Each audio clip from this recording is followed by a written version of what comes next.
Hey guys, welcome to resource point. This is Rishika और आज अभी हम लोग डिस्कस करने वाले हैं वीज़न आइस की करंट अफेयर्स जो कि हमारे जुलाई मंथ की है। तो एज़ यूजुअल इकोनॉमी का लेसन चल रही है। आप लोगों को पता होना चाहिए कि काफ़ी ज़्यादा लेंदी होती है हमारी इकोनॉमी का लेसन। तो 2 लेसन आप लोग की आ चुकी है। This is your third lesson जिसमें कि हम लोग यहाँ पे स्पेशल लिक्विडिटी स्कीम्स देखेंगे एनबीएफसी के लिए और एचएफसी के लिए। साथ ही अगर ये टाइम मिला क्योंकि काफ़ी लेंदी है ये और इसको मैं अच्छे से समझाने वाली हूँ। फिर उसके बाद एमएसएमई सेक्टर्स में फाइनेंसिंग की जो प्रॉब्लम है, क्योंकि कोविड-19 के बाद आप लोगों को पता चला है कि सबसे ज़्यादा जो हिट हुआ है वो एमएसएमई सेक्टर्स ही हिट हुआ है। क्योंकि यहाँ पे आप लोगों को पता है कि जीडीपी का 30% से ज़्यादा कंट्रीब्यूट होता है, 40% से ज़्यादा यहाँ पे एम्प्लॉयमेंट जनरेशन होता है। तो सारी चीज़ें यहाँ पे ठप हो चुकी है। तो फाइनेंसिंग की बहुत ज़्यादा ज़रूरी है जिससे कि लोग अपनी बिजनेस को फिर से रिन्यू कर सके, फिर से रीस्टार्ट कर सके और जो भी तरीके के रॉ मटेरियल्स वगैरह परचेज करनी है तो वो सारी चीज़ें जो है एमएसएमई के जितने भी लोग हैं जो इनसे जुड़े हुए हैं उनको यहाँ पे मिल सके। साथ ही एमएसएमई का जो है डेफिनेशन रिवाइज्ड हो चुका है, तो प्लीज़ आप लोग उसको रिवीजन कर लीजिएगा। कल की जो लेसन आई है आत्मनिर्भर भारत, वो भी मई मंथ की थर्ड पार्ट है, तो उसमें मैं डिस्कस की हूँ एमएसएमई के बारे में जिसका डेफिनेशन चेंज हो गया है। तो अगर आप लोग वो लेसन देख लियो तो बहुत अच्छी बात है। उससे रिलेटेड क्वेश्चंस मुझे बताइए कि यहाँ पे रिवाइज्ड जो डेफिनेशन है माइक्रो, स्मॉल और मीडियम तीनों का, ये तीनों का नया डेफिनेशन क्या है, किस तरीके से इन्वेस्टमेंट और टर्नओवर रखा गया है तीनों के लिए, ये आप लोग को पता होना चाहिए। रट्टा मार लीजिए, कोई और इसका जो है ऑल्टरनेटिव है ही नहीं। तो ये क्वेश्चन एक आप लोग के लिए हो गई। सेकंड थिंग कि अगर आप लोग नहीं देखे हो तो ज़रूर देख लीजिए, यहाँ आई बटन पे मैं पुट कर दूंगी जिससे कि आप क्लिक करके भी देख सको इस वीडियो के बाद। साथ ही साथ जो है यहाँ पे हम लोग देखेंगे, लास्ट में हम लोग देखे थे कि यहाँ पे प्राइवेटाइज़ किया जा रहा है डिस्कॉम कंपनी और फिर उसके बाद जो है अफोर्डेबल हाउसिंग की बात कर रहे थे। तो चलिए आगे बढ़ते हैं और देखते हैं कि अगर यहाँ पे टाइम लगा तो हम लोग यहाँ पे यूनिफाइड गैस प्राइस सिस्टम भी देखेंगे जो कि काफ़ी ज़्यादा इंटरेस्टिंग और इन्फॉर्मेटिव आर्टिकल्स है जो कि आप लोग को काफ़ी ज़्यादा जो एक नॉलेज मिलने वाला है यहाँ से। ठीक है, चलिए स्टार्ट करते हैं और रेस्ट ऑफ द लेसन देखने के लिए बस मेरे चैनल को सब्सक्राइब कीजिए। प्लेलिस्ट में आकर आप लोग स्टार्टिंग से देख सकते हैं। तो चलिए स्टार्ट करते हैं हम लोग अपने फिफ्थ आर्टिकल से जो कि है special liquidity scheme for NBFC and HFC. तो ये है क्या, इसके बारे में डिटेल देखते हैं पहले। जैसे आत्मनिर्भर भारत अभियान लाया गया तो उसी में ये आपका स्कीम रखा गया जो कि लास्ट मंथ ये अप्रूव किया गया। आरबीआई के द्वारा भी कुछ एलिजिबिलिटी क्राइटेरिया रखा गया है कि इन लेंडर्स के लिए जो कि ये सारे फैसिलिटीज़ यहाँ पे अवेल करेंगे। तो आगे आते हैं और देखते हैं बैकग्राउंड में चलकर बातें यहाँ पे पहले देखते हैं कि क्या किया जा रहा है। तो यहाँ पे बहुत सारे जो एनबीएफसीज़ हैं ना, यानी कि नॉन बैंकिंग फाइनेंस कंपनीज़, उनके पास यहाँ पे आप देखोगे कि ऑन शीट जो यहाँ पे ऑन बैलेंस जो शीट लिक्विडिटी है उसको यहाँ पे मैनेज करना है और वो यहाँ पे इसको ऑपरेट करते हैं एसेट लायबिलिटी मिसमैच के कारण। यानी कि बैंकों के पास कितना, यहाँ पे जो कंपनीज़ है, सॉरी एनबीएफसी है ये, कंपनीज़ के पास कितना एसेट है, कितना पैसे है और कितना वो यहाँ पे लेंड करते हैं अपने जो उनके बोरोवर होते हैं जो बोरो करते हैं इस कंपनी से, तो वो कितना लेंड करते हैं वो लिक्विडिटी हो गया और उनके पास कितना मनी है वो उनका एसेट हो गया। तो समटाइम्स ये देखने को मिलता है कि उनके पास जो है ना एसेट की कमी होती है लेकिन वो उससे ज़्यादा जो है वो यहाँ पे लेंड कर देते हैं। तो ये एक मिसमैच देखने को मिलता है। इसी कारण जो है उनका जो शीट होता है, बैलेंस शीट होता है, हर एक बैंक का, हर एक कंपनी का बैलेंस शीट होता है जिसमें उनको दिखाना पड़ता है कि उनके रेवेन्यू कितना है और उनका जो है खर्च कितना हो रहा है, एक्सपेंडिचर कितना हो रहा है और एक्सपेंडिचर भी वो लोन के फॉर्म में कितना दिए है, यानी कि कहाँ कहाँ वो खर्च किए, ये सारी चीज़ें बताना होता है, दिखाना होता है। तो ये जो शीट बैलेंस है उसको मैनेज करना होता है। तो इसमें आप देखोगे कि ये सारे जो फर्म्स होते हैं ना, ये फंड को बोरो कहाँ से करते हैं, तो मार्केट से करते हैं जो कि शॉर्ट ड्यूरेशन का होता है और ये आपका लो इंटरेस्ट होता है इसमें, यानी कि कम इंटरेस्ट से शॉर्ट मार्केट से जो है ये आपका फंड को बोरो करते हैं और फिर लॉन्गर टेन्योर के लिए हायर इंटरेस्ट रेट में जो है वो यहाँ पे लेंड कर देते हैं। मान लीजिए कि यहाँ पे एनबीएफसी एक कंपनी है और ये क्या कर रही है ना कि मार्केट से जो शॉर्ट टर्म के जो यहाँ पे आपके मार्केट से जो बोरो करते हैं, फंड बोरो करते हैं, वो शॉर्ट टर्म के लिए करते हैं। मान लीजिए 91 डेज़ का या फिर आपको का 80 डेज़ का मैं बोरो की और बहुत ही कम इंटरेस्ट रेट में 1% के इंटरेस्ट रेट में बोरो कर ली। लेकिन अगर मेरे पास कोई आता है, मान लीजिए कंपनी के पास कोई आता है कि उसको बोरो करना है यहाँ से, तो ये सेम जो यहाँ पे फंड अरेंज किया गया था 1% के इंटरेस्ट रेट में, तो ये क्या किया जाएगा कि लंबे समय तक लिए दिया जाएगा, यानी कि 2 साल, 3 साल, 4 साल इस तरीके के लिए दिया जाएगा यहाँ पे लोन। और ये आपका जो इंटरेस्ट रेट होगा ये मे भी यहाँ पे 4% हो सकता है, 8% तक का भी हो सकता है। तो इस तरीके से जो है ना इनका काम चलता है।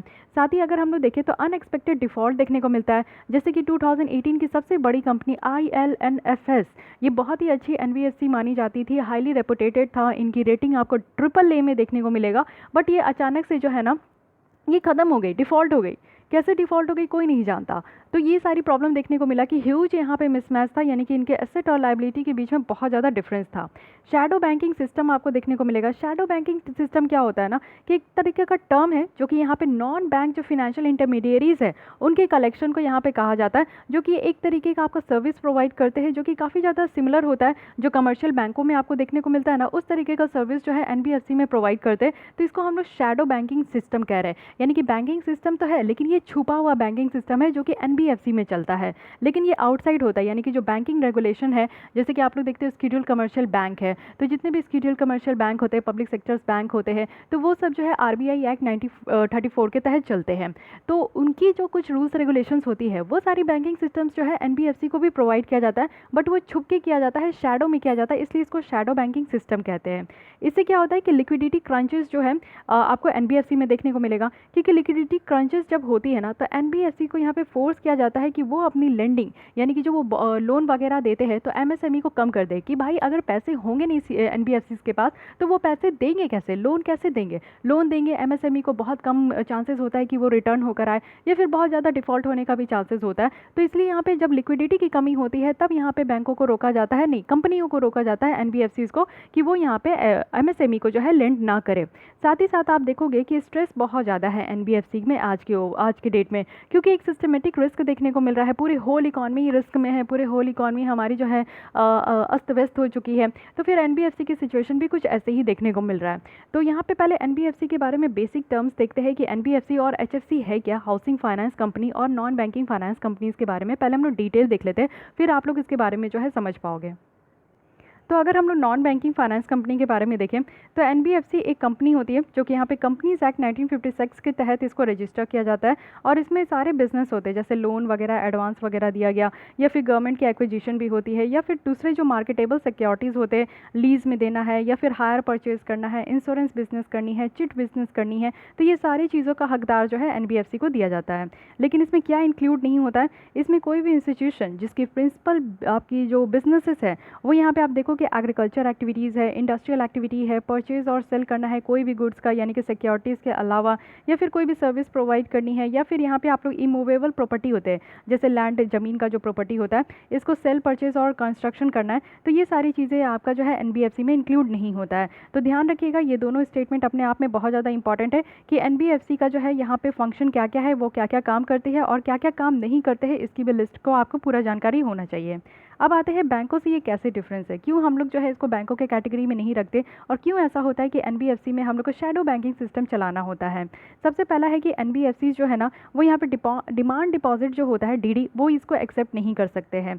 बट यहाँ पे क्या है कि आप लोग यहाँ पे टाइम डिपॉजिट एक्सेप्ट कर सकते हैं, जैसे कि एनबीएफसी जो है इनको यहाँ पे डिपॉजिट टेकिंग एनबीएफसी भी कहा जाता है। टाइम डिपॉजिट और डिमांड डिपॉजिट क्या होता है, डिमांड डिपॉजिट यानी कि आपके ऊपर ये डिपेंड करता है कि आपका जब डिमांड होगा आप अपने मनी को विड्रॉ कर लोगे। जैसे कि आप डिपॉजिट करते हो और मन किया, जब भी मन किया, short period of time, long period of time, आप कभी भी जो है ना एटीएम से आप विड्रॉ कर लेते हो, या फिर बैंकों से विड्रॉ कर लेते हो, चेक के थ्रू विड्रॉ कर लेते हो।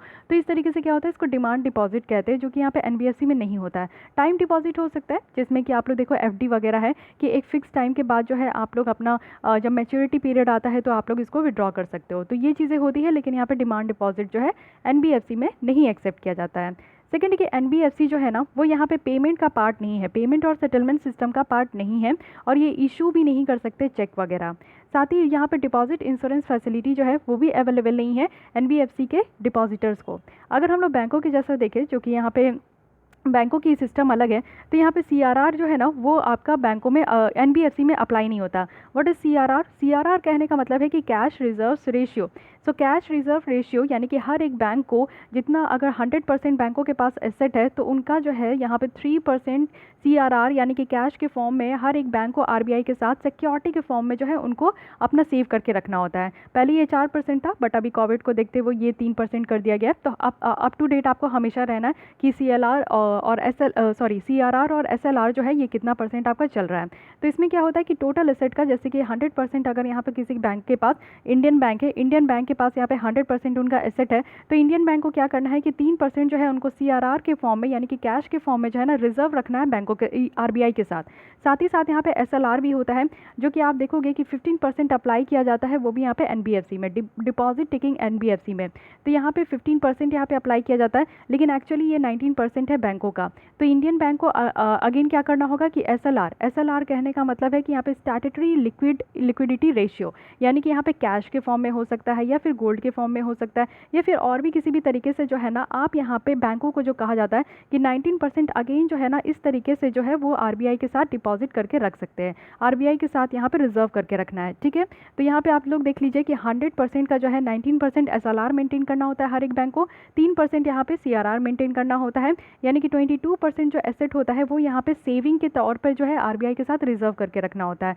क्यों? क्योंकि आप देखते हो कि बैंक बहुत ज़्यादा घाटे में चली जाती है, बैंक जो है अपना जितना उनका इनकम नहीं होता, यानी कि उनके पास जितना एसेट नहीं होता, वो उससे ज़्यादा जो है लोन के फॉर्म में निकाल देते हैं, और हर बैंक वही करते हैं। ठीक है, तो यहाँ पे बैंक जब बुरी स्थिति में आते हैं, जब बैंक डूबने लगता है, तब ये सारा जो है ना CRR SLR ये कहीं ना कहीं हद तक जो है यहाँ पे बैंकों को मदद किया जाता है, तो ये टर्म चलता है। तो यहाँ पे NBFC का क्या बात है, देखिए बैंकों में जितना भी यहाँ पे शेड्यूल कमर्शियल बैंक है उनको CRR और SLR जो है वो मेंटेन करके रखना ही पड़ता है, लेकिन NBFC में क्या होता है कि CRR तो यहाँ पे मेंटेन नहीं करना है, साथ ही SLR का अगर हम लोग देखें तो सिर्फ 15% ही यहाँ पे मेंटेन करना है, और सिर्फ यहाँ पे डिपॉजिट टेकिंग NBFC यानी कि वो NBFC जहाँ पे टाइम डिपॉजिट रखा गया है, FD वगैरह अगर रखने का यहाँ पे प्रोविजन है, तो वही यहाँ पे अगर वो FD वगैरह रख रहे, सिक्योरिटीज़ रख रहे, तो ही ना वो यहाँ पे RBI के साथ जो है इस तरीके का SLR भी मेंटेन करेंगे, जिससे कि मान लो कि 5 साल के बाद अगर आपकी मनी यहाँ पे अगर आपके टाइम पीरियड यहाँ पे मैच्योर हो जाते हैं और आपको अगर पैसा चाहिए, तो फिर अगर NBFC कहाँ से पैसा देंगे अगर उनके पास पैसा नहीं आएगा, तो वो यहीं पे SLR जो वो 15% मैनेज करते हैं, वो रिजर्व करके रखते हैं RBI के साथ, तो उसी से यहाँ पे जो है पैसा दिया जाता है। ठीक है, और जो भी कंपनी यहाँ पे डिपॉजिट टेकिंग नहीं है, तो उनको इस तरीके का SLR भी जो है मेंटेन करने का ज़रूरत नहीं पड़ेगा। क्यों मेंटेन करना है कि नहीं, उनको अगर पैसे देने का ज़रूरत ही नहीं है, बैंक क्यों मेंटेन करते हैं? क्योंकि हम लोग जब डिपॉजिट करने जाते हैं, तो हम जो डिपॉजिट करते हैं बैंकों में, तो वो बैंकों के पास थोड़ी रहता है, बैंक उसको तुरंत लोन के फॉर्म में निकाल देते हैं, लेकिन हम लोग जो विड्रॉ करते हैं मनी, वो कहाँ से हम लोग को मिलता है? वो ये जो CRR है SLR है, इसके थ्रू जो है बैंकों के पास कुछ पैसे मेंटेन रहते हैं, तो उसी के थ्रू हमारी डिमांड पूरी होती है। ठीक है, अब यहाँ पे देखते हैं कि NBFC जो है उनको लाइसेंस दिया जाता है कंपनीज एक्ट 1956 के तहत, लेकिन बैंकों को जो लाइसेंस दिया जाता है वो बैंकिंग रेगुलेशन एक्ट के थ्रू दिया जाता है। So these are the some difference between banks and NBFC। सबसे पहला क्या है कि डिमांड डिपॉजिट ये एक्सेप्ट नहीं करता, चेक इशू नहीं कर सकता, CRR ये मेंटेन नहीं करता, SLR भी सिर्फ 15% मेंटेन करता है, वो भी सिर्फ यहाँ पे टाइम डिपॉजिट जो भी NBFC है। साथ ही NBFC को जो है यहाँ पे रेगुलेशन लाइसेंस किससे मिलता है, तो कंपनीज एक्ट के थ्रू मिलता है, और बैंकों को किससे मिलता है, तो बैंकिंग रेगुलेशन एक्ट के थ्रू मिलता है। सो ये 4 पॉइंट तो है, एकदम से आप लोग को घोट लेना है। अब टाइप्स ऑफ NBFC देखते हैं कि कितने तरीके के होते हैं। मेनली NBFC आपको 2 तरीके के देखने को मिलेगा। एक जो है यहाँ पे नेचर ऑफ एक्टिविटी है, यानी कि हाउसिंग फाइनेंस कंपनी है, इन्वेस्टमेंट कंपनी है, माइक्रो फाइनेंस कंपनी है, इंस्टीट्यूशन है, ये सारे हैं। साथ ही यहाँ पे डिपॉजिट के बेसिस में अगर हम लोग देखें, तो डिपॉजिट जो कि NBFC को एक्सेप्ट करते हैं, नॉन डिपॉजिट जो कि यहाँ पे NBFC को एक्सेप्ट करते हैं। तो डिपॉजिट हो गया, नॉन डिपॉजिट हो गया, ये 2 तरीके से आपको देखने को मिलेगा। ठीक है, और एक क्या हो गया, हाउसिंग फाइनेंस कंपनी। तो बात करेंगे हम लोग हाउसिंग फाइनेंस कंपनी, यानी कि घर देने के लिए जो यहाँ पे फाइनेंस किया जाता है, वो सारे कंपनीज के बारे में बात करेंगे। हाउसिंग फाइनेंस कंपनी एक कंपनी है जो कि कंपनीज एक्ट 1956 के तहत इसको रजिस्टर किया जाता है, और प्राइमरी इसका ट्रांजैक्शंस जो है वो यहाँ पे प्रिंसिपल ऑब्जेक्ट के ऊपर है, यानी कि जो भी बिजनेस है जो यहाँ पे फाइनेंस प्रोवाइड किया जाता है हाउसिंग के लिए, अगर आप लोग को घर खरीदना है तो आपको डायरेक्टली या इनडायरेक्टली जो है इस NBFC से आपको पैसे मिलेंगे, जिसके थ्रू आप अपने घर को जो है खरीद सकोगे। हाउसिंग फाइनेंस कंपनी की बात करें तो इसको NBFC कंसीडर किया जाता है, लेकिन ये RBI के रेगुलेशन के तहत किया जाता है। ये पॉइंट भी आप लोग को याद रखना है। लास्ट ईयर क्या हुआ था कि यहाँ पे हाउसिंग फाइनेंस कंपनी का जो रेगुलेशन था ना, वो यहाँ पे RBI को हैंडेड ओवर कर दिया गया था। पहले कौन था, तो नेशनल हाउसिंग बैंक था। ये तो आप लोग जानते ही होंगे कि नेशनल हाउसिंग बैंक ही यहाँ पे हाउसिंग फाइनेंस कंपनी को चलाती थी, रेगुलेट करती थी। लेकिन इसके बाद क्या हो रहा था ना कि बहुत सारे हाउसिंग फाइनेंस कंपनी में भी जो है करप्शन देखने को मिला, ट्रांसपेरेंसी मेंटेन नहीं किया जा रहा था, काफ़ी ज़्यादा पैसे की इनफ्लो आउटफ्लो हो रही थी। तो इस के लिए जो है RBI के हाथ जो है ये दे दिया गया कि अब ये आप समझो कि ये कैसे काम कर रहा है, नहीं कर रहा है। ठीक है, तो ये दोनों के बारे में समझ में आ गया। अब हम लोग स्कीम के बारे में बेसिकली समझते हैं कि एक्चुअली इसमें बात क्या रखा गया है। बात यहाँ पे किया जा रहा है कि यहाँ पे स्पेशल लिक्विडिटी स्कीम है, RBI को जो है ना यहाँ पे अनाउंस करना पड़ा स्पेशल लिक्विडिटी स्कीम, वो भी यहाँ पे NBFC और HFC और स्पेशल पर्पस व्हीकल के थ्रू। तो इस स्कीम में एम क्या है कि सबसे पहले इन दोनों को हेल्प करना है। एनबीएफसी की हालत जो यहाँ पे खस्ता होती जा रही है, बिल्कुल बर्बाद होती जा रही है, उसको यहाँ पे रिवाइव करना है, लिक्विडिटी पोजीशन यहाँ पे बढ़ाना है। यहाँ पे एनबीएफसी के पास फंड होना चाहिए, पैसे होना चाहिए, हाउसिंग फाइनेंस कंपनी के पास पैसे होना चाहिए, तभी तो फाइनेंस करेंगे। तो उनके लिए उनको अपना लिक्विडिटी यहाँ पे बढ़ाना होगा। कोई पोटेंशियल जो सिस्टमेटिक रिस्क है, जैसे कि कभी कभी क्या होता है कि लोन दे देते हैं लेकिन लोन यहाँ पे रिकवर नहीं हो पाता, तो वो हाईली रिस्क हो जाता है बैंकों के लिए या फिर एनबीएफसी के लिए। तो इस रिस्क को जो है झेल सके, इस तरीके का लिक्विडिटी पोजीशंस जो है यहाँ पे इंप्रूव करना है। अगर हम लोग एसेट क्वालिटी रिस्क देखें एनबीएफसी एचएफसी का, तो यहाँ पे क्या है कि शार्प हम लोग देखेंगे कि राइज़ हो रहा है, वो भी आने वाले मंथ में, क्योंकि यहाँ पे इकोनॉमिक एक्टिविटीज़ बहुत कम हो रहा है। क्योंकि आप लोग देखो कि अभी ऐसा सिचुएशन हो गया है कि लोग सोच रहे हैं कि पैसों के फॉर्म में जो है वो अपने पास कैश के फॉर्म में वो पैसे अपने पास रखें। वो लोग इन्वेस्ट करने से डरेंगे, कुछ भी चीज़ नया खरीदने से डरेंगे, घर खरीदने से डरेंगे, गाड़ियाँ खरीदने से डरेंगे, कुछ नया लैंड प्रॉपर्टी खरीदने से डरेंगे, क्योंकि लोग जो है आज के डेट में बेच रहे हैं। पैसों की इतना कमी हो गई है, लोगों के पास जॉब नहीं है, जॉब छूट गया, तो लोग अपने जो है यहाँ पे ज़मीन के कागजात बेचने के लिए मजबूर है, अपने गाड़ी बेच रहे हैं, अपने घर जो है उसको गिरवी पे रख रहे हैं, तो वो रेंट लगा रहे हैं। तो ये सारी चीज़ें जो है देखने को मिल रहा है। तो इकोनॉमिक एक्टिविटी कहीं ना कहीं कम होगा। बहुत सारे मीडियम और स्मॉल साइज जो प्लेयर है वो यहाँ पे बहुत सारे लिक्विडिटी चैलेंजेस को फेस करने वाले हैं आज की डेट में। इसलिए यहाँ पे पहले से ही आरबीआई इस तरीके का प्रावधान लेकर खड़ी है। स्पेशल पर्पस व्हीकल है, इससे क्या होगा कि यहाँ पे शॉर्ट टर्म पेपर्स को यहाँ पे परचेज किया जाएगा, जितने भी एलिजिबल एनबीएफसी और एचएफसी है जिनका यहाँ पे डेट 30,000 करोड़ तक है, तो शॉर्ट टर्म पेपर इनसे परचेज किया जाएगा, फिर इनको प्रोसीड किया जाएगा इस स्कीम के अंदर। और ये पर्पस क्या होगा कि इनकी जो लाइबिलिटी है वो यहाँ पे ठीक करना है। एसबीआई की कैपिटल मार्केट के बारे में बात करें, एक आपका स्टेट बैंक ऑफ इंडिया का यूनिट है, इनके द्वारा यहाँ पे स्पेशल पर्पस व्हीकल जो है वो सेटअप किया जाएगा, जिसके थ्रू ये सारे ऑपरेशंस को जो है मैनेज किया जाएगा। ठीक है, एक स्पेशल पर्पस व्हीकल है, यानी कि एक अलग तरीके से आपका एक व्हीकल बनाया जा रहा है, जिससे कि व्हीकल मतलब कि अब 4 व्हीलर 2 व्हीलर नहीं, कहने का मतलब है कि एक अलग आपका रूल्स होगा जिसके थ्रू ये जितने भी एनबीएफसी और एचएफसी है उसको यहाँ पे मैनेज किया जाएगा। एलिजिबिलिटी कौन कौन है, यानी कि कौन कौन और कैसे कैसे यहाँ पे एनबीएफसी एचएफसी होंगे जो कि स्पेशल लिक्विडिटी स्कीम के अंदर आएंगे। तो वो सारे एनबीएफसी और एचएफसी जिनको यहाँ पे नेट नॉन परफॉर्मिंग एसेट जो है वो 6% से कम है। अब ये एनपीए क्या होता है, एनपीए को कहते हैं बैड लोन। वैसे लोन जो कि यहाँ पे जो लोन लेकर चले जाते हैं और वापस से रीपेमेंट नहीं करते,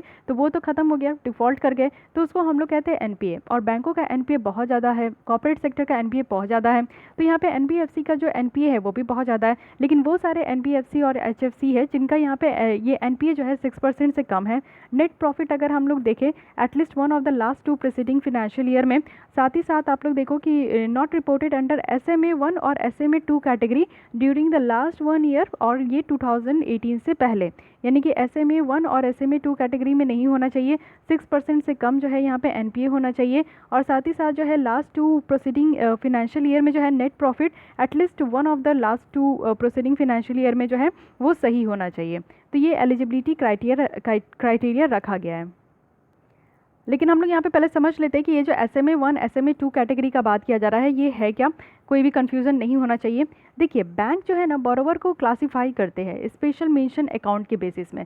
जैसे कि मैं अगर बैंकों में जा रही हूँ और मैं वहाँ से बोरो कर रही हूँ, लोन ले रही हूँ, किसी भी पर्पज़ से लोन ले रही हूँ, मानिए कि मुझे अपना बिजनेस को खड़ा करना है, तो मैं यहाँ पे लोन ले रही हूँ। तो लोन लेने के लिए क्या होगा कि बैंक मुझे जो है ना कैटेगराइज करेंगे। पहले मैं लोन लेने जाऊँगी तो मेरी पोजीशन देखेंगे, स्पेशल मेंशन अकाउंट देखेंगे, और इसमें मुझे कैटेगराइज करेंगे कि ये SMA 1 में आ रही हूँ कि मैं 2 में आ रही हूँ।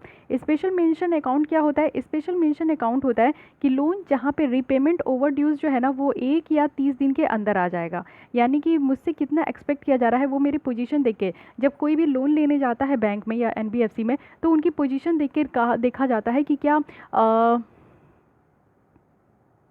वो कितने दिन में जो है पैसे वापस कर देगा। तो आप लोग समझिए कि स्पेशल मेंशन अकाउंट है, तो मेरे पास देखेंगे कि हाँ ठीक है, मेरी जो है ऑलरेडी मैं एम्प्लॉयड हूँ, मेरे पास नौकरी है, मेरे पास पैसे आ रहे हैं, मेरी घर की पोजीशन भी सही है। तो ऐसा क्या होता है कि अगर 1 से 30 दिन में अगर मैं ऐसा लग रहा है कि चलो ठीक है ये लोन वापस कर देंगे, तो मुझे यहाँ पर रखा जाएगा, ये इसको स्पेशल मेंशन अकाउंट कहते हैं। ठीक है, लेकिन स्पेशल मेंशन अकाउंट 1 है और 2 है। 1 में क्या है कि अगर यहाँ पर लोन रिकवर हो जाता है 60 दिन में, यानी कि 2 महीने में अगर लोन रिकवर हो जाएगा मेरे से, तो ये मेरे को रख देंगे 1 कैटेगरी में। अगर इनको लगता है कि नहीं मैं थोड़ी गरीब हूँ, मतलब कि मैं थोड़ी गरीब हूँ, मेरी एम्प्लॉयमेंट भी नहीं है, मैं जो है अनएम्प्लॉयड हूँ, स्टूडेंट हूँ मैं, तो उस तरीके से वो क्या सोचेंगे कि चलो इसको 2 कैटेगरी में रखते हैं, क्योंकि 90 दिन में भी 3 महीने में उनको लगता है कि मेरे से जो है रिकवर हो जाएगा लोन। तो इस तरीके से जो है कैटेगराइज किया जाता है। जब भी आप लोन लेने जाओगे ना, तो यहाँ पे बोरोवर को जो है बैंक कैटेगराइज करती है। तभी तो यहाँ पे समझ में आता है, जब वो एनपीए की इशू देखते हैं ना, तो जब यहाँ पे एनपीए की इशू देखा जाता है तो सबसे पहले इसी चीज़ को पकड़ा जाता है कि स्पेशल मेंशन अकाउंट दिखाइए बैंकों का, ये देखते हैं, और स्पेशल मेंशन अकाउंट के थ्रू देखते हैं कि एनपीए कहाँ हो रहा है, क्या ऐसे कैटेगरी के लोग दे रहे हैं जो कि ऐसे कैटेगरी के लोग डिफ़ॉल्ट कर रहे हैं एंड अपने लोन देने में, जो कि उनका पोजीशन सही है, या फिर ऐसे कैटेगरी के लोग जो है डिफ़ॉल्ट कर रहे हैं लोन रीपेमेंट करने में, जिनका पोजीशन यहाँ पे दयनीय है। तो ये दोनों चीज़ों को यहाँ पे देखा जाता है। और एसेट जो यहाँ पे एनपीए टर्न हो जाता है वो 90 डेज़ के बाद ऐसी एसेट टर्न हो जाता है। क्योंकि देखिए यहाँ पे आपका जो है यहाँ पे जो लोन दिया जाता है उसमें आपका 1 कैटेगरी में 2 कैटेगरी में डिफाइन कर दिया गया। और यहाँ पे आप लोग देखिए कि 1 कैटेगरी में क्या है कि 2 महीने का यहाँ पे 60 डेज़ का टारगेट रखा गया है कि यहाँ पे पैसे वापस आ जाएंगे। 2 कैटेगरी में क्या है कि 3 महीने का टारगेट रखा जाता है कि यहाँ पे पैसे वापस आ जाएंगे। अगर इस 3 महीने में भी वापस नहीं आया तो फिर इसको क्या कंसीडर करते हैं हम लोग कि वो एनपीए हो गया, यानी कि नॉन परफॉर्मिंग एसेट हो गया। अब इसे कोई उम्मीद नहीं है, ऐसे पैसे जो है वापस नहीं आ सकते। तो ये आप लोग समझ चुके होंगे आप कि एसएमए और SMA2 जो कैटेगरी है इसमें रिपोर्ट नहीं होना चाहिए। ऐसे एनबीएफसी और एचएफसी को जो है यहाँ पे स्पेशल लिक्विडिटी स्कीम के अंदर रखा जाएगा। अब रीज़न क्या है, यानी कि इस तरीके का फाइनेंशियल सिचुएशंस को रखने के लिए एनबीएफसी का, इसके पीछे रीज़न क्या लाया जा रहा है? रीज़न सबसे पहले यही बताया जा रहा है कि वो क्रेडिट को एक्सेस नहीं कर पा रहे हैं। म्यूचुअल फंड जो आप देखोगे ये बिगेस्ट फंड प्रोवाइडर है एनबीएफसी को, और वो कैसे होता है, कमर्शियल पेपर और जो डिबेंचर होता है इसके थ्रू यहाँ पे फंड मिलता है एनबीएफसी को। तो ये सारे जो इन्वेस्टर्स हैं ना, ये काफ़ी रिलक्टेंट हो गए हैं, यानी कि यहाँ पे ILNFS जो यहाँ पे क्राइसिस हुआ था इसमें बहुत बड़े बड़े लोग जो है, बहुत बड़े बड़े इन्वेस्टर्स के पैसे जो है डूब चुका था। तो ये डूबने के बाद, क्योंकि ऑल ओवर द वर्ल्ड में इस न्यूज़ को कवर किया गया था, ये इतना मामूली न्यूज़ नहीं था। 2018 में मुझे भी याद है कि मैं इसको कवर की थी आप लोगों के साथ, तो 2019 में मैं इसको कवर की थी, यानी कि ये इतना ज़्यादा बर्निंग टॉपिक हो चुका था। और मुझे भी नहीं लगता कि ये इस क्राइसिस को कोई भूल सकता है, क्योंकि ये अनएक्सपेक्टेबल क्राइसिस था। जैसे कि आप लोग देखते हो कि जो अनएक्सपेक्टेड हो सकता है, जो आपका ताज होटल अटैक था, कभी आप सपने में भूल सकते हो? WTO के ऊपर जो अटैक था वो कभी आप भूल सकते हो? नहीं भूल सकते हो। उसी तरीके से ये भी एक अटैक था, ILNFS क्राइसिस भी एक अटैक था। तो इसके बाद क्या हुआ ना कि यहाँ पे जो है RBI भी सतर्क हो गई एनबीएफसी को लेकर, इन्वेस्टर्स भी सतर्क हो गए कि वो ज़्यादा इन्वेस्ट नहीं करना चाह रहे, क्योंकि ह्यूज मनी का लॉस हुआ है। साथ ही यहाँ पे लोग जो है ना, जो यहाँ पे टाइम डिपॉजिट करते हैं वो भी नहीं करना चाह रहे, क्योंकि पैसे तो पूरी तरीके से डूब जाएंगे, वापस तो मिलेगा नहीं, सिर्फ ठेंगा मिलेगा। तो वो वाला बात हो जाता है। आज के डेट में अगर आप देखोगे तो म्यूचुअल फंड जो है, ये आप देखो म्यूचुअल फंड जो हाउस फ्रैंकलिन टेम्पलेटॉन है, ये शट डाउन हो चुका है। इनकी 6 डेट स्कीम्स जो है ना वो पूरी तरीके से बंद हो गई है, और यहाँ पे अनप्रेसिडेंटेड रिडेम्पशन है कि वो फिर से इसको स्टार्ट करेंगे कि नहीं करेंगे, ये एक प्रॉब्लम है। तो यहाँ पे एक म्यूचुअल फंड जो बहुत बड़ा फंड था वो अपने आप में ही बंद हो चुका है म्यूचुअल फंड, कि देखते हैं कि ये वापस से फिर से रिवाइव करते हैं कि नहीं।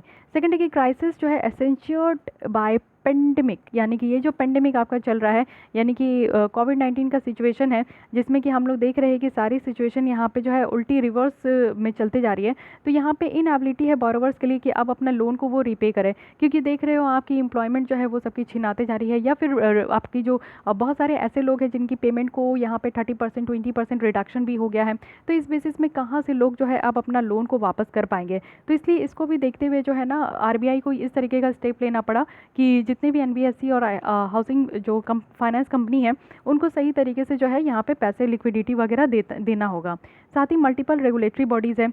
आप लोग यहाँ पे देखो कि एनबीएफसी, जितनी भी एनबीएफसी हमारे इंडिया में है ना, सबसे बड़ी मेजर जो मुझे ड्रॉबैक लगता है इतना बड़ा जो एनबीएफसी ये सारी चीज़ों का फेल होने का, कि इनके रेगुलेटरी एक नहीं है, डिफरेंट आपको देखने को मिलेगा। एनबीएफसी जो आप देखो हमारे इंडिया में जितने भी है उसको RBI रेगुलेट नहीं करते, अदर इंस्टीट्यूशन है। जैसे कि कुछ एनबीएफसी जो है उसको सेबी रेगुलेट करते हैं, कुछ ऐसे एनबीएफसी है जो कि insurance regulatory and development authority IRDA के अंदर है। तो ये सारे आप लोग देखोगे कि इन्वॉल्व करता है कि ये आपका डिपेंड करता है कि किस तरीके का एनबीएफसी है। तो यहाँ पे मल्टीपल रेगुलेटरी है जो कि एक बहुत बड़ा ह्यूज मुझे ड्रॉबैक लगता है, जिसके कारण एनबीएफसी अच्छे तरीके से फंक्शन नहीं कर पा रही है।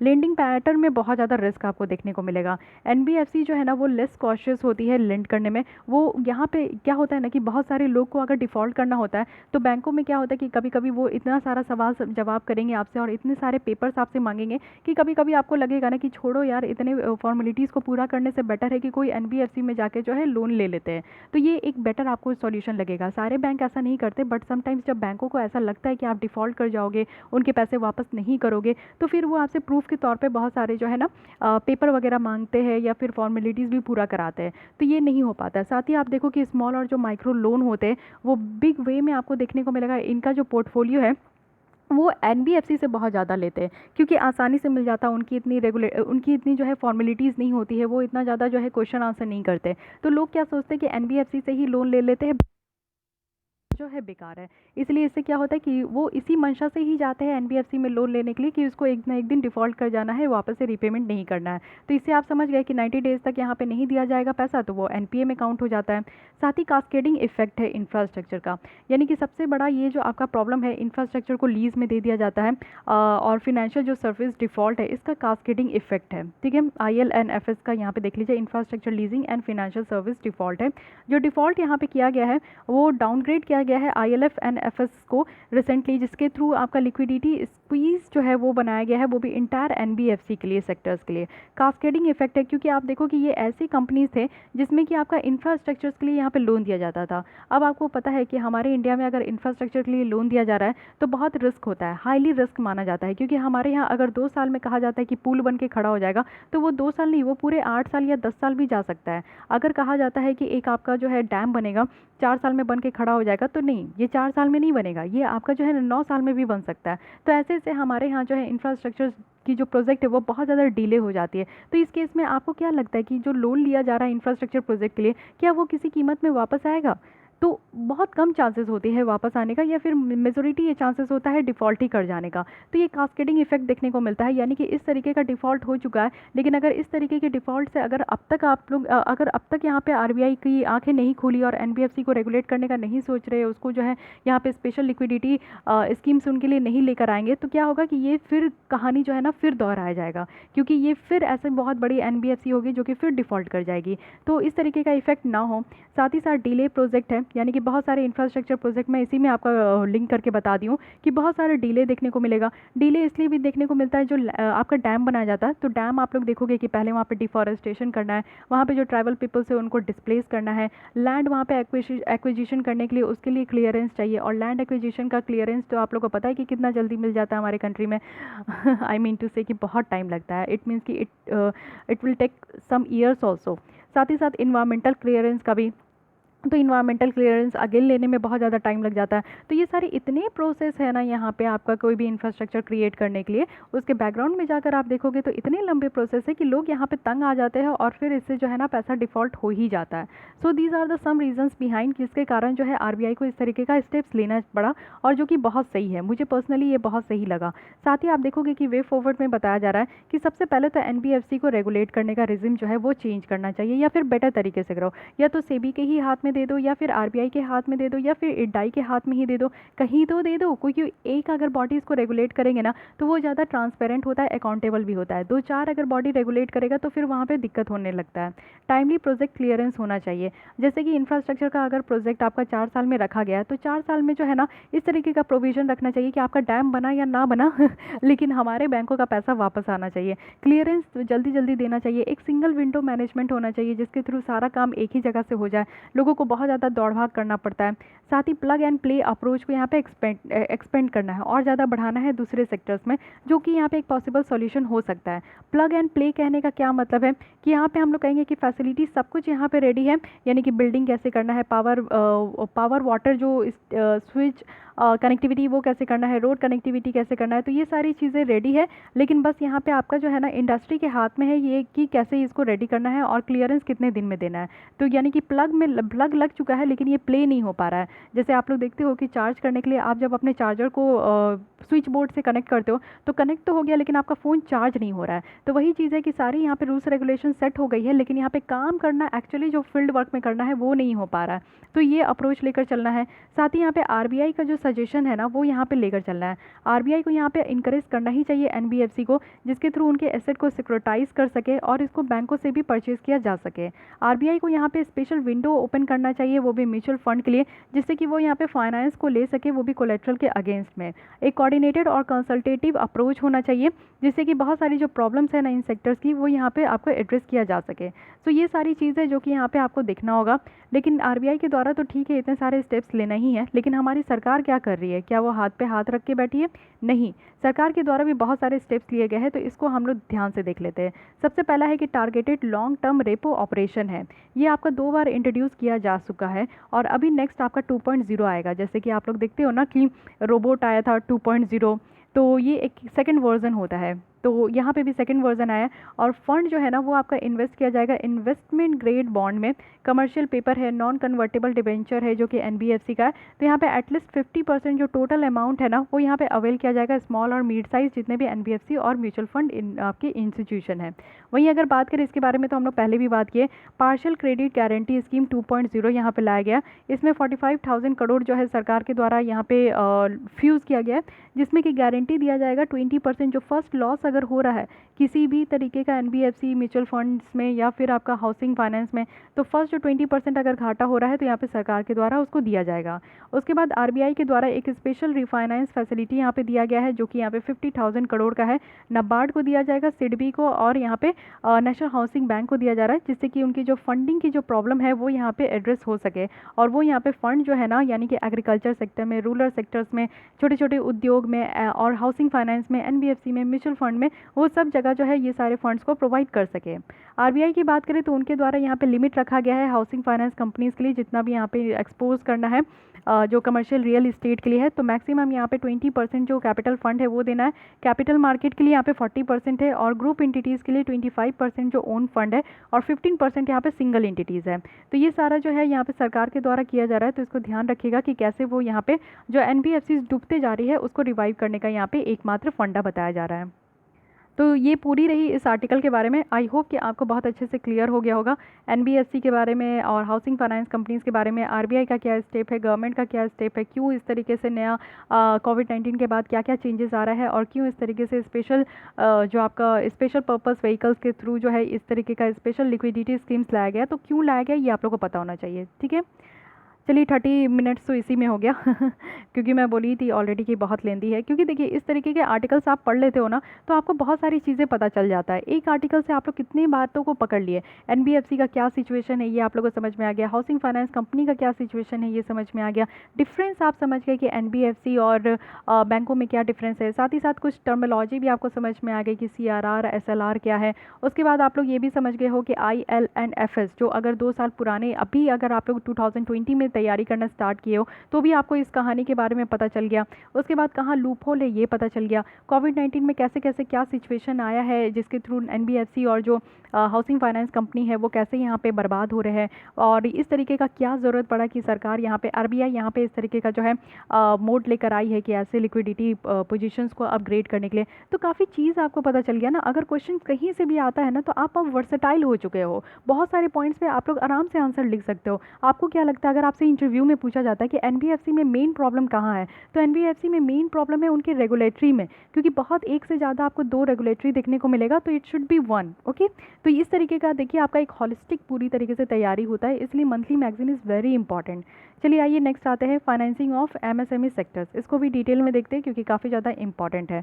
न्यूज़ में इसलिए है क्योंकि वर्ल्ड बैंक और गवर्नमेंट ऑफ इंडिया के द्वारा अभी रिसेंटली साइन किया गया है $750 मिलियन का एक एग्रीमेंट है जो कि यहाँ पे इमरजेंसी रिस्पांस प्रोग्राम किया जाएगा एमएसएमई सेक्टर्स के लिए, क्योंकि बहुत ज़्यादा कोविड-19 के बाद जो है ना सारी सिचुएशन और सारी सेक्टर्स को बहुत ज़्यादा परेशानी झेलना पड़ रहा है। तो सारे परेशानी में तो छोड़ नहीं सकते, सरकार कुछ ना कुछ तो ज़रूर स्टेप लेकर आएगी, क्योंकि ये सारे इंपॉर्टेंट सेक्टर्स हैं हमारे इंडिया के। बैंक हो गए, NBFCs हो गए, सारे कोर आपके यहाँ पे आपको देखने को मिलेगा कि अगर ये सारे की कमर टूट गए ना तो हमारी कंट्री की अर्थव्यवस्था खत्म हो जाएगी। और ऊपर से MSME, सरकार MSME के ऊपर बहुत ज़्यादा फोकस करती है। एग्रीकल्चर, अगर आप लोग रूरल इंडिया में देखोगे तो आपको जो है मनरेगा के ऊपर फोकस करने में दिखने को मिलेगा। जो गरीब लोग हैं उनको जो है रोज़गार कल्याण उनको देने का बात किया जा रहा है।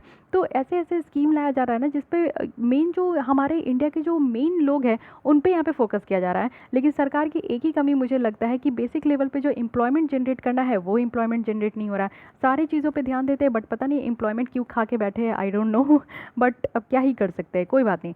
MSME पे बात करते हैं। पहले देखिए क्लासिफिकेशन, यहाँ पे देखिए जो नया आपका आया है। पहले क्या था, पहले था यहाँ पे कि माइक्रो, स्मॉल और मीडियम में जो है ना वो आपका मैन्युफैक्चरिंग सेक्टर्स का अलग काउंट होता था और सर्विस सेक्टर्स का अलग काउंट होता था। तो समटाइम्स इसमें प्रॉब्लम ये निकल के आता था ना कि मान लीजिए कि माइक्रो कंपनी है या फिर मीडियम कंपनी है, तो माइक्रो कंपनी का मैन्युफैक्चरिंग सेक्टर्स बहुत अच्छा होता था लेकिन सर्विस सेक्टर्स अच्छा नहीं होता था। ठीक है, तो ये एक प्रॉब्लम देखने को मिलेगा। मान लीजिए कि मीडियम कोई कंपनी है, मतलब कि कंपनी की पोजीशन ऐसी है कि वो यहाँ पे उनकी जो मैन्युफैक्चरिंग सेक्टर्स है वो इतनी अच्छी है कि वो माइक्रो में काउंट हो जाए, लेकिन उनकी सर्विस सेक्टर्स इतनी बुरी है ना कि वो यहाँ पे जो है माइक्रो मीडियम होते हुए भी वो माइक्रो में काउंट हो जाते थे।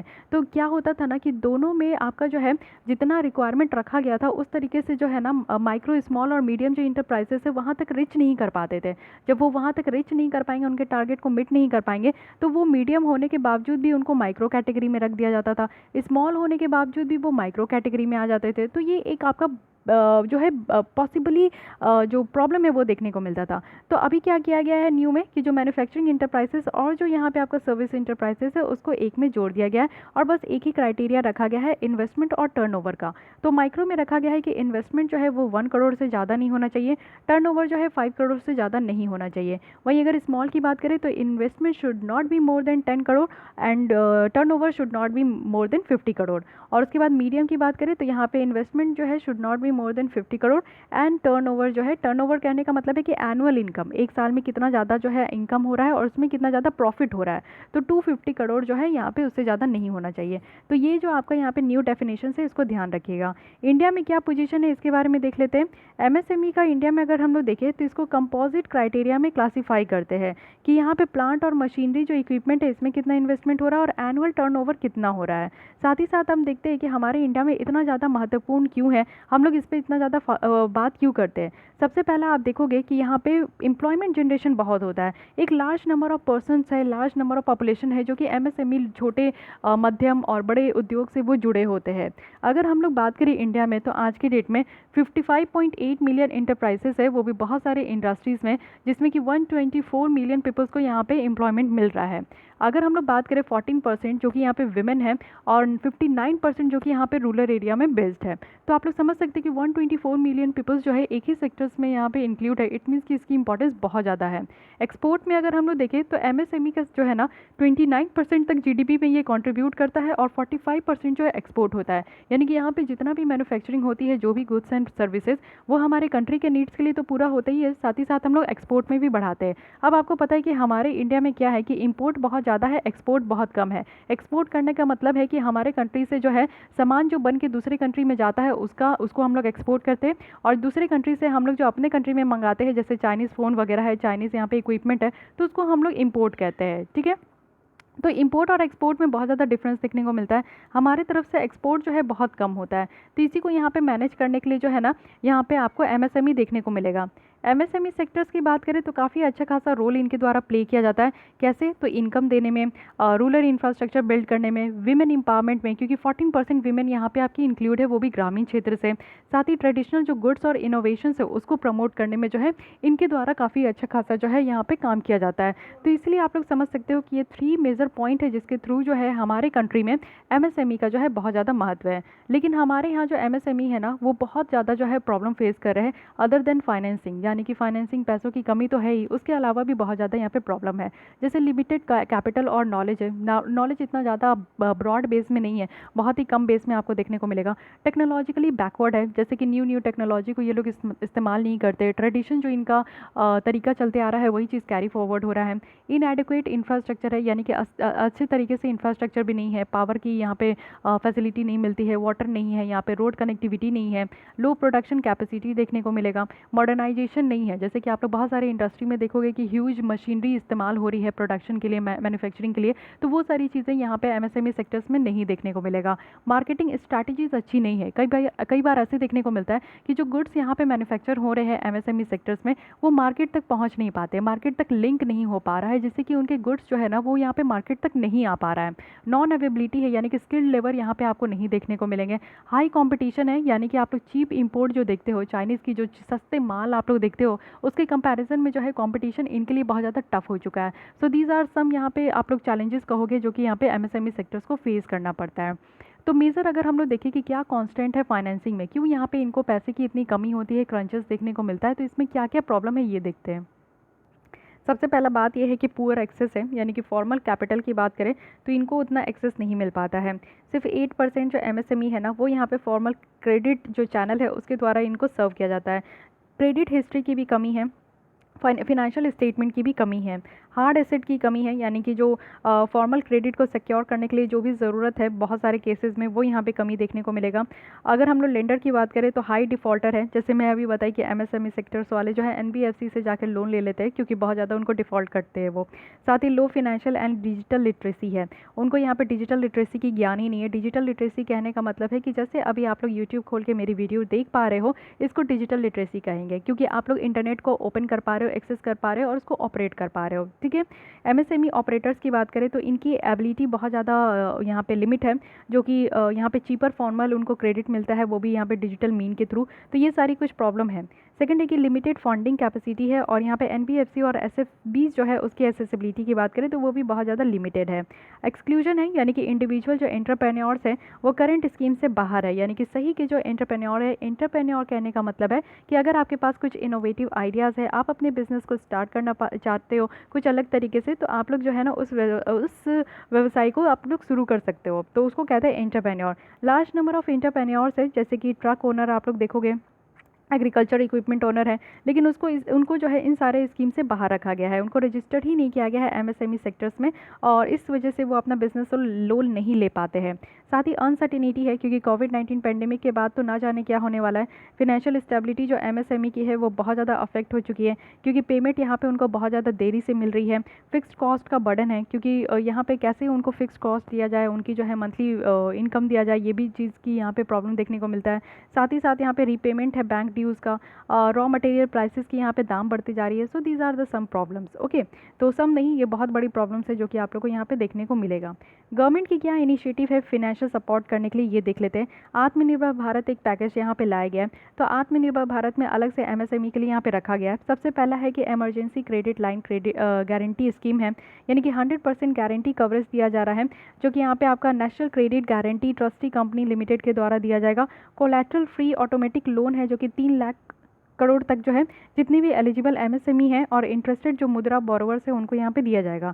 Guarantee emergency credit line facility है, यानी कि इमरजेंसी में यहाँ पे जो है गारंटी दिया जा रहा है कि उनको 100% जो है फ्री लोन यहाँ पे प्रोवाइड किया जाएगा, सॉरी ऑटोमेटिक लोन यहाँ पे प्रोवाइड किया जाएगा, कोलैटरल फ्री है। ठीक है, साथ ही यहाँ पे फंड ऑफ फंड है जो कि क्रिएट किया जा रहा है और इसमें 50,000 करोड़ रखा गया है। साथ ही यहाँ पे क्रेडिट गारंटी स्कीम है सबऑर्डिनेट डेट के लिए, यानी कि 20,000 करोड़ तक का यहाँ पे गारंटी कवर किया जा रहा है, जो कि यहाँ पे प्रमोटर को प्रोवाइड किया जाएगा। साथ ही ग्लोबल टेंडर को यहाँ पे आपका जो है डिसअलाउ किया गया है गवर्नमेंट टेंडर्स के लिए, और 200 करोड़ तक का ये किया गया है, जिससे कि यहाँ एमएसएमई को यहाँ पे मौका मिल सके कि वो हमारे गवर्नमेंट प्रोक्योरमेंट स्कीम्स में प्रोसेस में जो है वो पार्टिसिपेट कर सके। तो ग्लोबल टेंडर यहाँ पे ख़त्म कर दिया गया है। ग्लोबल टेंडर क्या होता है कि बाहर के लोग जो है ना आकर यहाँ पे जो गवर्नमेंट के साथ जो यहाँ पे क्या करते हैं कि गवर्नमेंट प्रोक्योरमेंट जो प्रोसेस है उसमें पार्टिसिपेट कर लेते हैं। तो एक्चुअली जो एमएसएमई वाले सेक्टर्स होते हैं वो यहाँ पे प्रोक्योर नहीं कर पाते हैं, वो यहाँ पे गवर्नमेंट के साथ जो है अपने जो मार्केट की यहाँ पे जो प्रोडक्शन करते हैं उसको मार्केट तक पहुँचाने का जो लिंकेज है वो यहाँ पे नहीं हो पाता है। आईसीटी बेस्ड यहाँ पे आपका जो है चैंपियन पोर्टल लाया गया है, ये आपका मिनिस्ट्री ऑफ एमएसएमई के द्वारा लॉन्च किया गया है। ये पोर्टल क्या करेगा कि यहाँ पे एमएसएमई को हैंड होल्ड करेगा, गाइडेंस प्रोवाइड करेगा कि कैसे वो न्यू बिजनेस अपॉर्चुनिटी ग्रैब करे, लॉन्ग रन तक अपने बिजनेस को कैसे चलाए और नेशनल और इंटरनेशनल चैंपियन वो कैसे बने। साथ ही एमएसएमई का जो ड्यूज़ है वो यहाँ पे गवर्नमेंट के द्वारा क्लियर किया जाएगा और पब्लिक सेक्टर यूनिट्स के द्वारा भी क्लियर किया जाएगा, वो भी 45 डेज़ के विद इन। तो ये सारी कुछ यहाँ पे सरकार के द्वारा नीति लाया गया है जिसको कि यहाँ पे एमएसएमई सेक्टर्स को रिवाइव करने की कोशिश की जाएगी। वे फॉरवर्ड में और भी यहाँ पे बातें बताई जा रही है कि आज की जो करंट गवर्नमेंट स्कीम्स है उसको हम लोग को एक्सपेंड करना चाहिए, जिसमें कि इंडिविजुअल एंटरप्रेन्योर्स को इंक्लूड करना चाहिए। यहाँ पे जो सिंगल लोग हैं उनको इंसेंटिवाइज करना है, यानी कि पैसे देना है, और ऑफिशियली उनको रजिस्टर करना चाहिए एमएसएमई से, जिससे कि वो यहाँ पे बेनिफिट ले सके। डिजिटल प्लेटफॉर्म लिवरेज करना चाहिए जो कि काफ़ी इंपॉर्टेंट रोल प्ले करेगा, जिसमें कि लेंडर, सप्लायर्स और जो बायर्स होंगे उनको यहाँ पे अनेबल किया जाएगा कि वो यहाँ पे जल्दी से जल्दी और सस्ते दाम में वो रीच कर सके। क्रेडिट रिस्क यहाँ पे डेटाबेस है लेंडर के लिए, जो कि यहाँ पे लार्ज अमाउंट ऑफ डेटा को यहाँ पे पूल कर सकते हैं, जैसे रिलेटेड यहाँ पे एमएसएमई लोन वगैरह है। अवेयरनेस जनरेट करना है, लोगों को पता ही नहीं होता है कि सरकार उनके लिए इतना काम कर रहे हैं, इस पोर्टल में जाना है, लेकिन उन लोग को ये सारी चीज़ें पता नहीं होता है, जिसकी वजह से वो पीछे ही रह जाते हैं।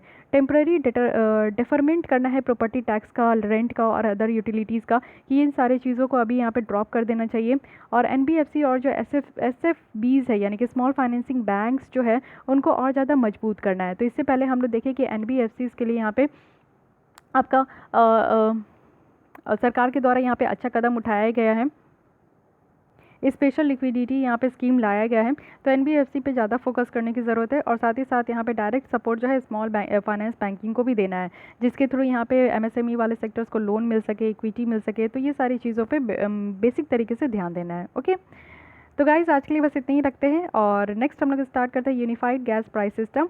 बाकी 3 टॉपिक बची हुई है, तो मैं नेक्स्ट लेसन में तीनों टॉपिक कंप्लीट कर दूंगी। इसी के साथ हमारा इकोनॉमी का ये लेसन कंप्लीट हो जाएगा। ठीक है, फिर हम लोग नेक्स्ट चलेंगे इन्वायरमेंट की लेसन देखेंगे, साइंस एंड टेक चलेंगे, उसके बाद ज़्यादा टॉपिक है नहीं, जल्दी ही ये भी मैगजीन कंप्लीट हो जाएगी। ओके, तो चलिए आज के लिए बस इतनी। अगर आपको ये लेसन अच्छी लगती है तो बस लाइक कर दीजिए, अपने दोस्तों के साथ या फिर सोशल नेटवर्किंग साइट्स में ज़रूर शेयर कीजिए। और अगर आप लोग नेक्स्ट लेसन भी देखना चाहते हैं तो इसके लिए सब्सक्राइब ज़रूर कीजिएगा, क्योंकि आप लोगों को नोटिफिकेशन मिलते रहेगा time to time. And make sure कि आपने जो है यहाँ पे सब्सक्राइब कर लिया है। Thank you.